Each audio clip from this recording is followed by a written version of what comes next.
అమ్మమ్మ బిజీయా ఏంటి? లంచ్కి ఏం ప్రిపేర్ చేస్తున్నావు? ఇదిగో బెండకాయ కూర చేస్తున్నానే. ఓకే, ఏంటి స్పెషల్ బెండకాయతో? బెండకాయతో స్పెషల్ ఏంటంటే ఈ బెండకాయల్ని శుభ్రంగా కడిగి బాగా ఆరబెట్టుకోవాలి. తుడిచి ఆరబెట్టిన తర్వాత ఇట్లా కట్ చేసుకోవాలి. పెద్ద పెద్ద ముక్కలుగా ఇట్లా కట్ చేసుకోవాలి. ఓకే, ఇట్లా ఒకవైపు కలిసే ఉండాలి. ఇట్లా కట్ చేసుకొని అది పక్కన పెట్టుకోవాలి. తర్వాత ఏమో ఇదిగో ఎండుమిరపకాయలు, కొబ్బరి, జీలకర్ర, వెల్లుల్లి, సాల్ట్, ఇవి 5 కలిపి మిక్సీ వేసుకోవాలి. ఫస్ట్ ఎండుమిరపకాయలు, ఉప్పు, కొబ్బరి ముక్కలు మిక్సీ వేసుకోవాలి. తర్వాత జీలకర్రను ఈ వెల్లుల్లి వేయాలన్నమాట. వేసి మిక్సీ వేస్తే ఇట్లా కొంచెం బరకగా అట్లా వస్తుంది. ఈ బరకగా వచ్చిన దాన్ని ఇట్లా వీటిలో కూరుకోవాలి. ఈ విధంగా అన్నీ కూరుకున్నాను కదా. ఇప్పుడు మూకుడు పెట్టుకోవాలి. ఇప్పుడు ఇట్లా స్టవ్ మీద మూకుడు పెట్టి స్టవ్ ఆన్ చేసుకొని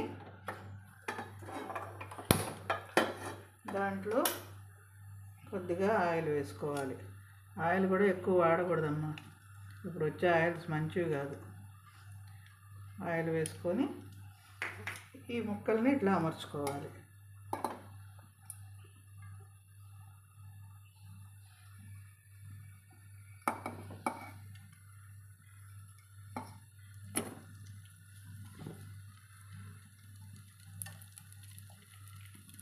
ఇట్లా అన్నీ అమర్చుకున్న తర్వాత మళ్ళీ దీని మీద కొద్దిగా పైన అన్ని ముక్కల మీద ఆయిల్ వేసుకోవాలి. ఆయిల్ వేసుకున్న తర్వాత కొంచెం మీడియంలో స్టవ్ పెట్టుకోవాలి.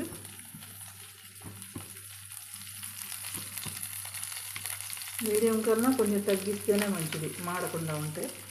దానికి మూత పెట్టుకోవాలి. ఈ విధంగా మూత పెడితే ఆవిరికి అవన్నీ మగ్గుతాయి అన్నమాట. ఇప్పుడు వేగినాయేమో చూద్దాము. వీటిని ఇట్లా మగ్గినాయి. వీటిని వెనక్కి తిప్పాలి. వెనక్కి ఇట్లా తిప్పేస్తే అన్నీ మళ్ళీ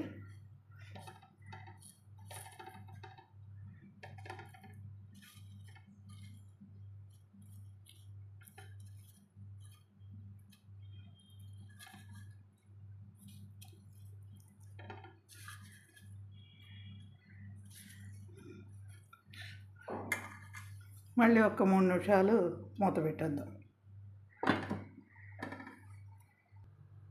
ఇప్పుడు అయిపోయినట్టుంది. అయిపోయింది. ఓకే, ఇప్పుడు దీన్ని